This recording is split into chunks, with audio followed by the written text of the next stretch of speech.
I swear to you, man. It's an honest-to-God ghost town just sitting out there. That was the line that hooked us. We had been standing around the pool table in our local bar playing a few games and downing beers to celebrate the end of the week when the loud voice of Gerald Wright, a local hunter, filtered over to us, amplified by the sudden web of silence that comes between songs playing over the jukebox. I looked up from the shot that I had been about to take to stare over my shoulder. He was sitting on one of the stools of the bar, talking to another hunter that I didn't know the name of, waving his arms around, a glass of beer precariously sloshing around in one hand. I was out tracking a stellar 4-point buck through the woods, and I looked down the hill to my left, and what do I see sitting in the valley? A ghost town just sitting silent as a tomb with the afternoon sunlight glinting off of the roofs and windows. I'm telling you, Mick. He poked his friend in the chest. I've been hunting up there for nearly 20 years, and I've never come across that place. I must have been blind to miss it. He ran a hand over his face, pressing his fingers into his eyes as if to prove his point. I exchanged a look with Carlos across the table, raising an eyebrow and jerking my head behind me. I could see a look of curiosity etched onto his face and the glow of the lights over the pool table. It was one echoed in the third member of our group, Aaron. He held up one finger and set the cue down on the table, turning around and walking to the bar as the silence was broken by a country song coming on the speakers. I held up a hand to signal to the bartender. May Shelley, can I get one more Corona, please? I called as she turned her head to me. She nodded and I turned to the two men beside me. Hey, Jerry, did I just hear you say something about a ghost town? I asked nonchalantly. The man turned around to regard me with a look of confused irritation, but it melted away when he recognized me. "Oh, how you doing, Terry?" he said, reaching out a meaty hand to shake mine. "Yeah, I was up hunting in the Lincoln Hills, going after what would have made an amazing pair of antlers to mount over my fireplace. And there, as the nearest as I can tell, an abandoned empty ghost town just sitting in a valley below me."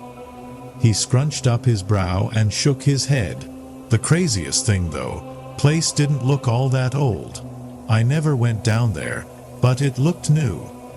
He shrugged his shoulders, and as my beer was placed in front of me, I asked one more question as I tossed a crumpled tent on the bar. Was this near one of the logging roads?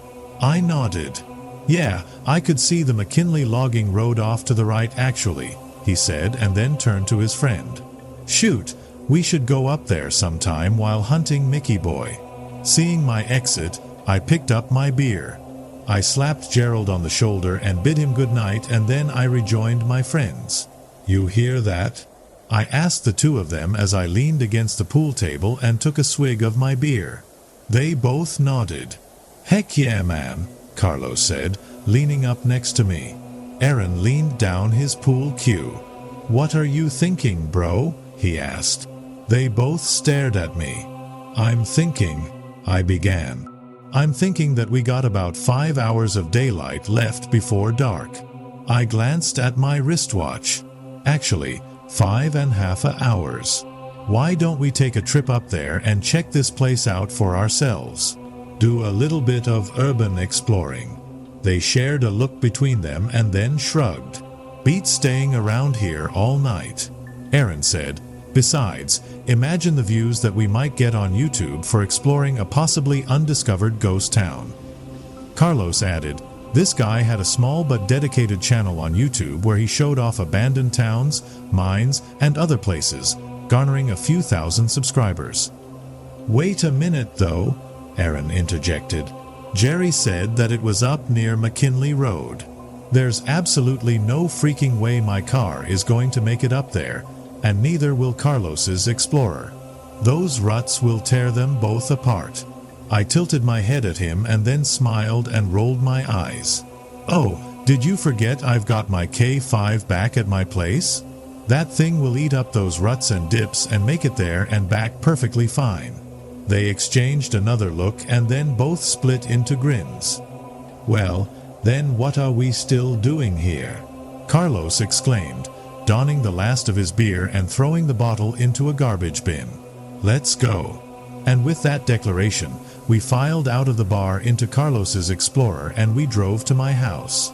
Sitting in the driveway was my pride and joy, an almost pristine Chevy K5 Blazer. We all piled into the truck, and after making sure we had all the equipment that we might possibly need, we drove through town and onto the logging roads. Many of them hadn't been used in decades. The lack of maintenance on the roads had caused the dirt roads to become pockmarked with ruts and dips, making it look like the agony face of a teenager.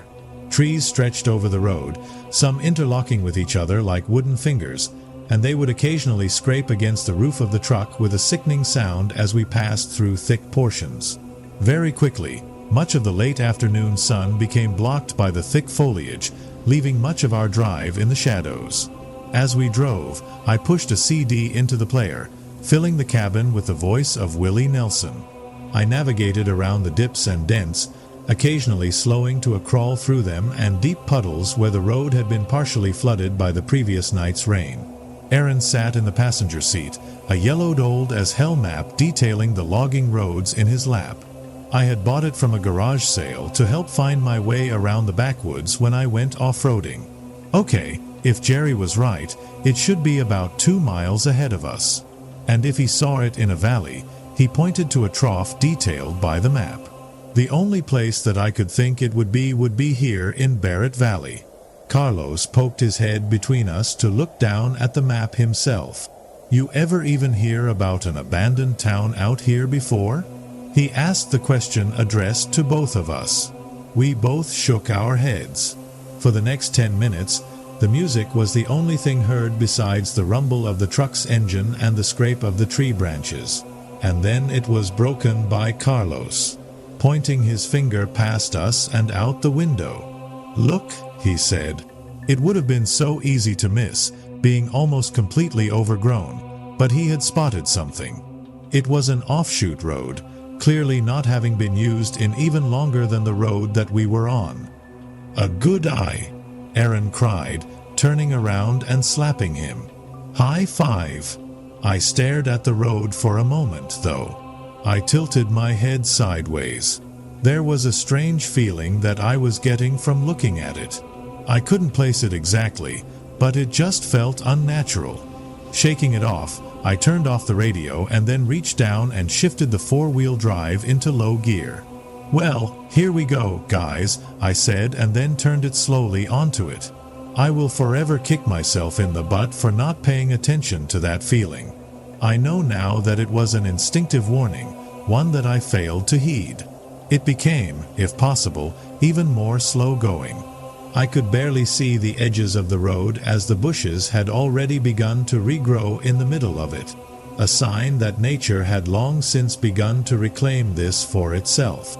I turned on the truck's headlights along with the roof-mounted lights to help see where I was going. For about 10 minutes, that's all that we saw. Unending trees and bushes pressing in on us as though they were trying to trap us in place. And then they began to space out and the road became visible again. What was strange, though, was that 2 minutes later it changed from dirt to tarmac. I remember actually feeling so stupefied that I brought the truck to a stop for a minute, staring at the black road with yellow lines down the middle before snapping myself out of my surprise and shifting back into two-wheel drive and continuing. A minute later and we rounded the last corner and we finally saw it. I brought the truck to a stop before a bridge leading into town and all three of us leaned forward. Carlos whistled. "Wow, that's something I didn't expect to see," he breathed. I do agree with him. I hadn't asked Gerald for details, but I never in a million years would have thought in my head of this. This place, it was not even close to being small. It took up the entire length and width of the entire valley, and stretching out before us were rows upon rows of streets. Houses sitting behind long overgrown lawns that looked like small jungles. Off to the left was what had to be the downtown. At least 4 or 5 blocks were taken up by commercial buildings along with what looked like a cinema and a community center. At the far end of the town, we could see the faded white church spire rising above everything else. "My God," Aaron mumbled. We all turned to look at each other and then laughed softly. "We just hit the jackpot," Carlos exclaimed, reaching into his bag and pulling out his camcorder, beginning to film through the windshield. "You're not kidding," I added, and then I looked to my right. "Look," I said, pointing. Set right after the bridge was a medium-sized metal sign. In white letters that stood out from the blue background, it proclaimed, "Welcome to Mckame. Population 12,463. "Dude," Aaron said as Carlos leaned forward to zoom in on the sign. "Not even our town has a population of 12,000 people." He looked around, and this place looks too new to be from any more than 30 years ago. He was right. The design of the houses and the commercial buildings looked far newer than any abandoned town that I had stumbled across. "So, why do you think it's empty and we've never heard about it before?" I asked, turning around in my seat to look at Carlos. He shrugged, running his free hand through his short brown hair.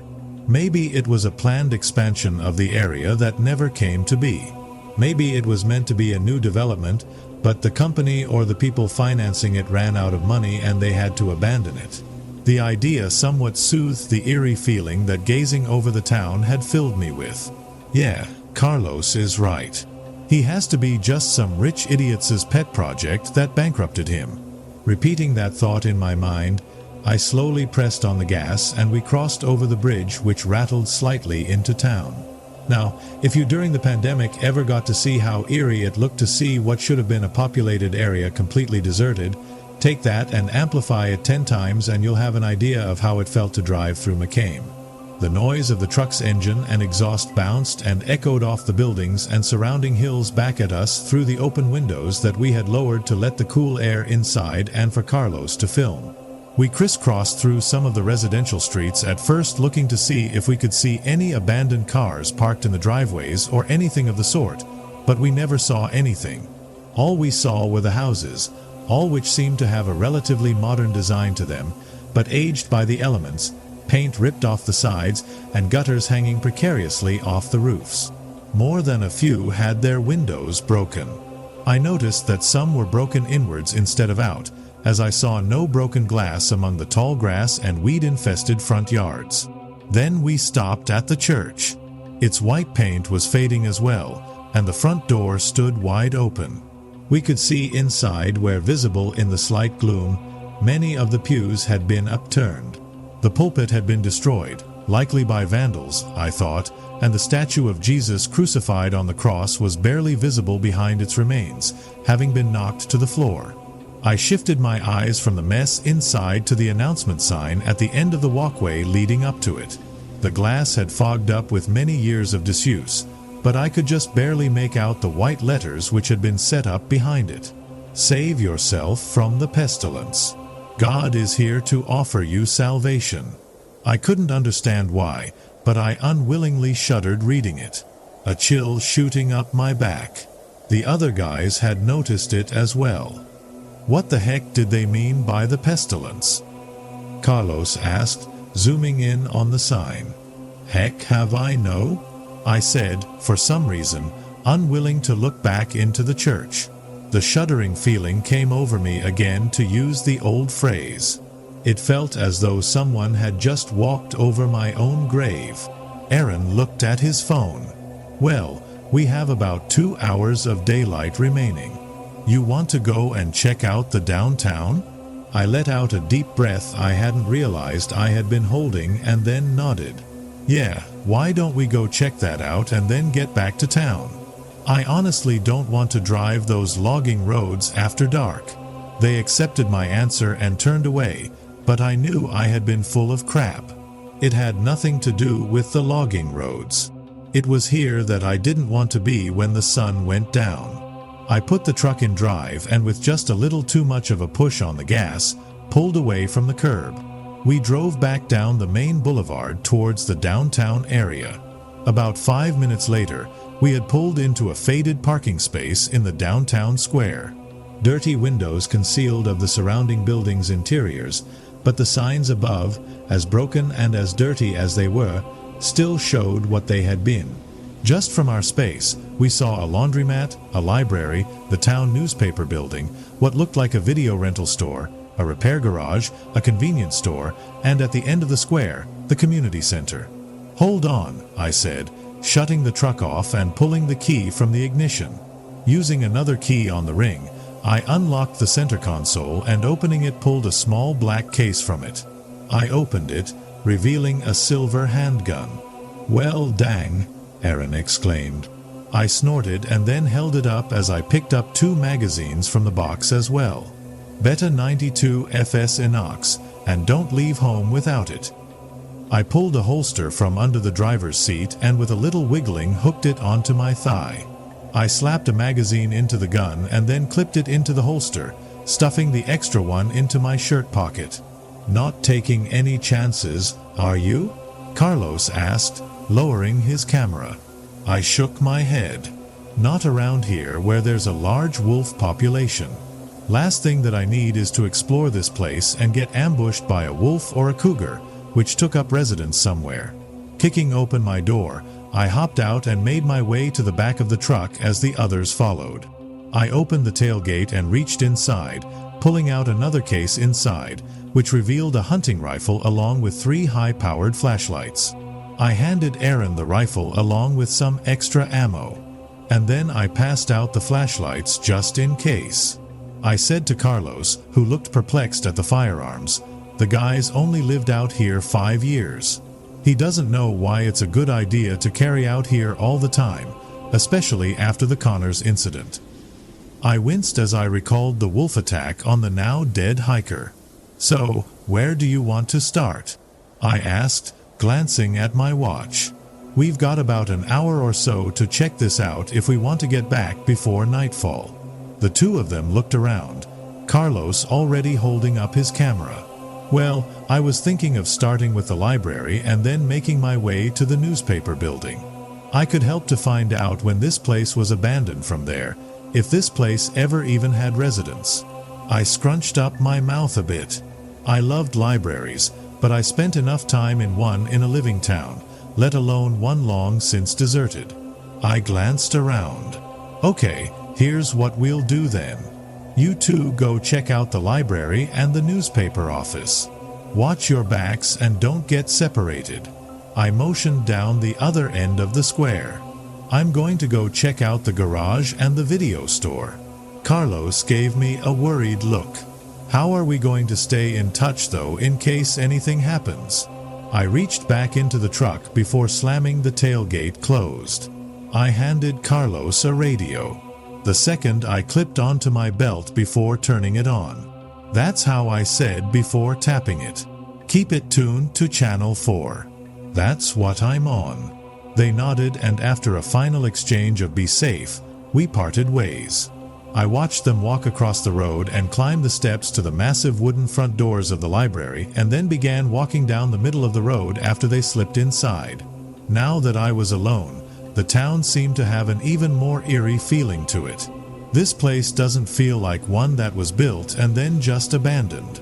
I thought to myself as my boots crunched over dead leaves which had accumulated on the asphalt, listening to the wind whistle and my footfalls echo, it almost feels more like it had been lived in first and now it's just dead. I couldn't put my finger on why it felt that way. It just was almost an intuition. As I headed for the garage, the wind whistled around me and I felt a shudder go up my spine. I stopped and then turned and looked at the windows of what had to be apartments over the stories. They stood dark and unmoving, no shapes in them. I almost wish there had been figures in them. It would have been far less creepy. Shaking my head, I turned back and walked a little faster until I reached the garage. Both bay doors were shut and the windows on the top of them were too high to see through. So, I headed for the cracked glass door that customers would enter. Flicking on my flashlight, I pulled on the handle. It opened after a moment of tugging, causing a bell hooked on the inside of it to ring. I stepped inside and looked around as it shut, the sound echoing in the stillness. Directly in front of me stood the main counter where the mechanic would agra customers. Sitting at top, it was the monitor for a computer with a rack of part boxes and oil behind it. The shelves lined one side of the room with bottles and boxes that had their labels long since rotted or peeled away, as did posters on the wall. Wait a minute. I turned my flashlight back to the counter. I focused the beam on the computer monitor. What? I shook my head slightly, but I wasn't seeing things. It was a flat-screen monitor, not one of the boxy units from the 80s, 9s, or even the early 2000s. That's that. How the heck did that get here? I crossed the floor and vaulted over the counter, turning to look at it. It was indeed a newer model flat-screen monitor, the Dell logo still visible beneath the layer of dust covering it. I couldn't see the tower, only the monitor and the keyboard.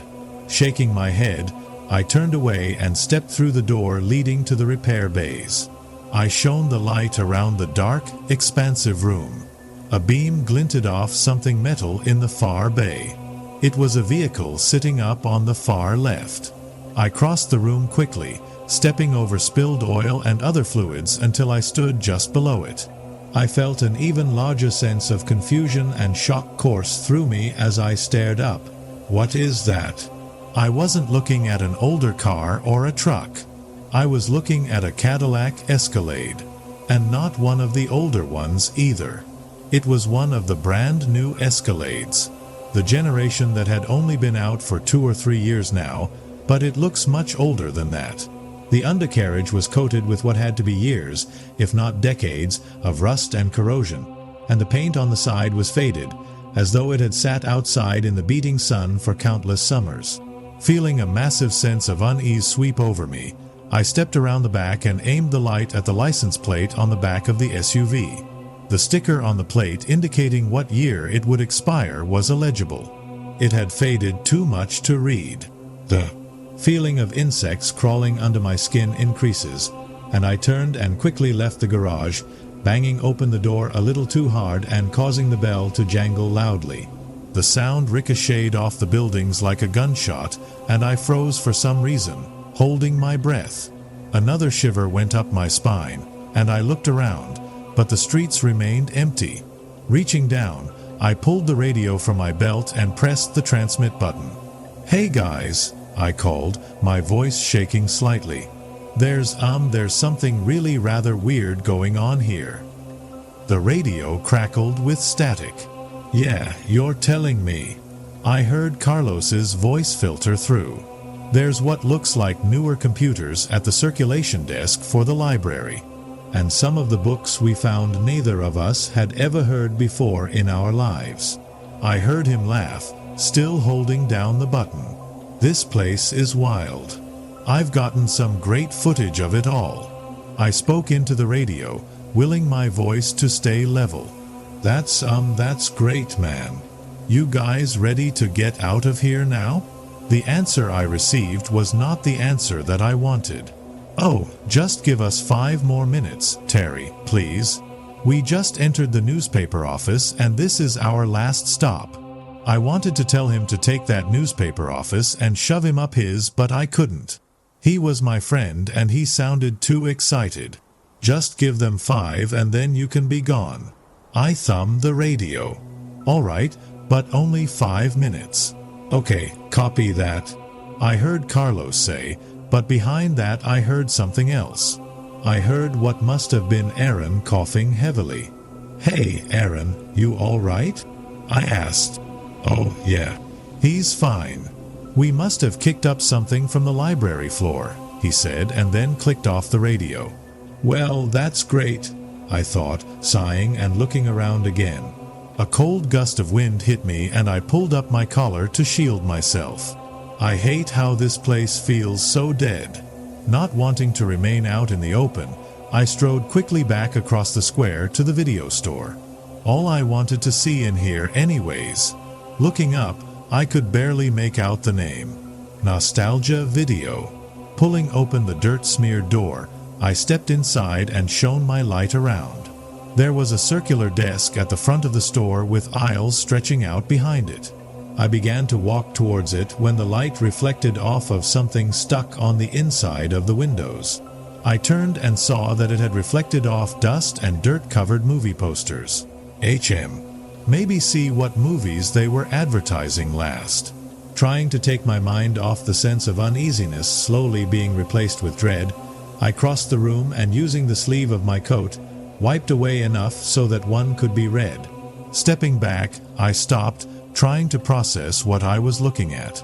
I stared in confusion. The Nun, too. I blinked rapidly, biting my lower lip. I'm a huge movie buff, and I knew for a fact that there was no movie which had come out in the last few decades called that. There was a movie called The Nun which had come out in 2018 and a sequel coming out later this year. But no, this doesn't make any sense. I looked down at the bottom of the poster at the smaller lettering. 20th Anniversary Re-Release. Rent it now on Blu-ray and virtual video disc. My jaw dropped open. What is going on? I whispered. Okay, I think it's time to get out of here now. Turning and feeling as though I had just stepped off of a roller coaster, I stumbled out of the store and into the fading light. I put my hand to my head and took in deep breaths, trying to steady myself. That's when the door to the newspaper office across the street burst open. I snapped up, yanking the pistol out of its holster on instinct. But I stopped when I saw Aaron and Carlos dashing down the steps. The looks on their faces made whatever I was about to say die in my throat. Both of them had pale and terrified expressions on their faces as though they had just seen a monster or a murderer. Carlos had something clenched in one hand. Guys, what the? I began, but they tore past me, both screaming for me to follow them. Not knowing what else to do, I sprinted to catch up. As they ran towards the community center, they reached the hulking building and slammed into each other as they tore for the handle of the fading yellow doors. Move. Let me open it. I heard Aaron shout. You get out of the way. Carlos screamed back at him. I was about to step in and pull them both back when one of them, I'm not sure which, managed to tear the right door open. I reached around them and pulled the left door back, staring inside. And Jesus, Mary, and Joseph, do I wish I hadn't. The inside of the community center was one giant room. A bubble glass roof which had long since broken, providing light inside. Broken glass and leaves littered the floor underneath it, and tables had been shoved all to one side of the room. It was drenched in gloom, but not gloomy enough to hide what lay inside, and our flashlight beams made sure to leave no doubt. The entire town's population looked to be here. They were scattered across the floor, with many in the center huddling around each other. As messed up as it was, I almost wish they had have been rotting corpses.